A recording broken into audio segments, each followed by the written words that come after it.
नमस्ते दोस्तों, क्या आप भी अपने कंधों पर देश की सेवा की जिम्मेदारी उठाने का सपना देखते हैं? क्या आप भी आईएएस, आईपीएस या आईएफएस ऑफिसर बनकर समाज में बदलाव लाना चाहते हैं? अगर हाँ, तो आपके इस सपने का पहला कदम है यूपीएससी सिविल सेवा परीक्षा को समझना।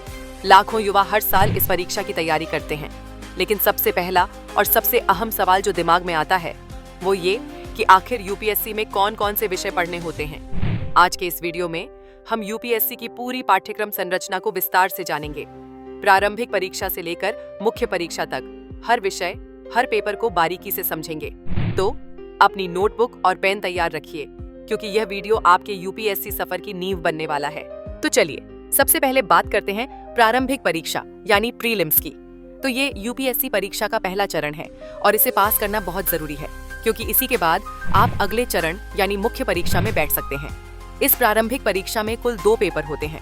दोनों ही पेपर्स 200-200 मार्क्स के होते हैं और दोनों ही पेपर्स बहुविकल्पीय होते हैं, यानी आपको एक सवाल के लिए 4 विकल्प मिलते हैं और एक विकल्प को सही चुनना होता है।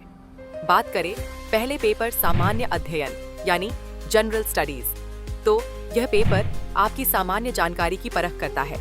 इसमें आजकल की घटनाएं यानी करंट अफेयर्स, भारत का इतिहास और भारतीय राष्ट्रीय आंदोलन, भारत और विश्व का भूगोल जिसमें भारत का भौतिक, सामाजिक, आर्थिक भूगोल शामिल है, भारतीय राज व्यवस्था और शासन जिसमें संविधान, राजनीतिक व्यवस्था, पंचायती राज, सार्वजनिक नीतियां, अधिकारों के मुद्दे आदि शामिल हैं, आर्थिक और सामाजिक विकास जिसमें विकास, गरीबी, समावेशन, जनसांख्यिकी, सामाजिक क्षेत्र की पहल आदि, पर्यावरण, पारिस्थितिकी, जैव विविधता और जलवायु परिवर्तन और सामान्य विज्ञान यानी जनरल साइंस के प्रश्न पूछे जाते हैं। बात करें दूसरे पेपर सामान्य अध्ययन 2 यानी जनरल स्टडीज 2 की, तो इस पेपर को CSAT यानी सिविल सर्विसेज एप्टीट्यूड टेस्ट के नाम से भी जाना जाता है। यह पेपर आपकी समझने की शक्ति, गणित और तर्क शक्ति को परखता है। इसमें कॉम्प्रिहेंशन यानी दिए गए अनुच्छेद को पढ़कर सवालों के जवाब देना, इंटरपर्सनल स्किल्स यानी दूसरों से बात करने और समझने की क्षमता, लॉजिकल रीजनिंग यानी तार्किक ढंग से सोचना और समस्याओं को हल करना, किसी समस्या में सही फैसला लेना, बेसिक न्यूमरेसी यानी 10वीं कक्षा तक का सामान्य गणित जैसे जोड़, घटाव, गुणा, भाग, प्रतिशत, औसत आदि गणित से पूछा जाता है, डेटा इंटरप्रिटेशन यानी ग्राफ, चार्ट या टेबल में दी गई जानकारी को समझना। अब एक जरूरी बात कि ये प्रारंभिक परीक्षा के दोनों ही पेपर्स क्वालिफाइंग पेपर्स होते हैं, यानी जिन्हें आपको सिर्फ पास करना होगा। इसके मार्क्स मेरिट में नहीं गिने जाते, परंतु हाँ, सेकंड पेपर सीसेट, इसमें बस 33% लाने कंपलसरी है। अगर आप इसे 33% से पास नहीं करते तो आपके पहले पेपर GS1 भी चेकिंग के लिए नहीं लिया जाएगा, तो इस बात का खास ध्यान रखें। अब बात करते हैं मुख्य परीक्षा यानी मेन एग्जाम के विषयों। तो अगर आप प्रारंभिक परीक्षा पास कर लेते हैं तो आप मुख्य परीक्षा में बैठने के लिए एलिजिबल हो जाते हैं। यह परीक्षा लिखित होती है, जिसमें से 2 क्वालिफाइंग पेपर और 7 मेरिट बेस्ड पेपर्स होते हैं। 2 क्वालिफाइंग पेपरों में एक भारतीय जिसमें आप इन 22 भाषाओं में से कोई एक भाषा चुन सकते हैं, और दूसरा क्वालिफाइंग पेपर इंग्लिश का होगा, जिसमें आपको इंग्लिश और इंग्लिश ग्रामर संबंधित प्रश्न पूछे जाते हैं। इन दोनों ही पेपरों के 300-300 मार्क्स होंगे और इन्हें आपको 25% से पास करना होगा, यानी 300 में से 74 मार्क्स का होना अनिवार्य है। तभी आपके मेरिट बेस्ड 7 पेपर्स चेकिंग के लिए ले जाएंगे।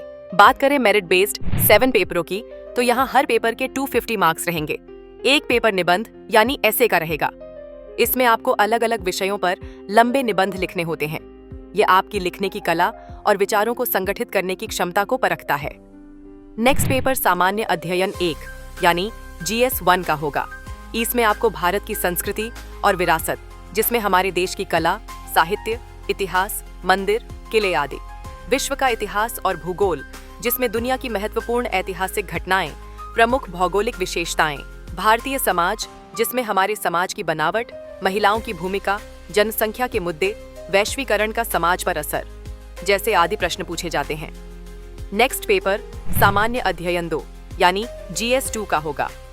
यह पेपर प्रशासन और देश के कामकाज से जुड़ा है। इसमें भारतीय संविधान और शासन जैसे संविधान कैसे बना, सरकार के अंग संसद, न्यायपालिका, राज्यों की भूमिका, सामाजिक न्याय जैसे समाज में बराबरी, गरीबी, शिक्षा और स्वास्थ्य जैसी सरकारी योजनाएं।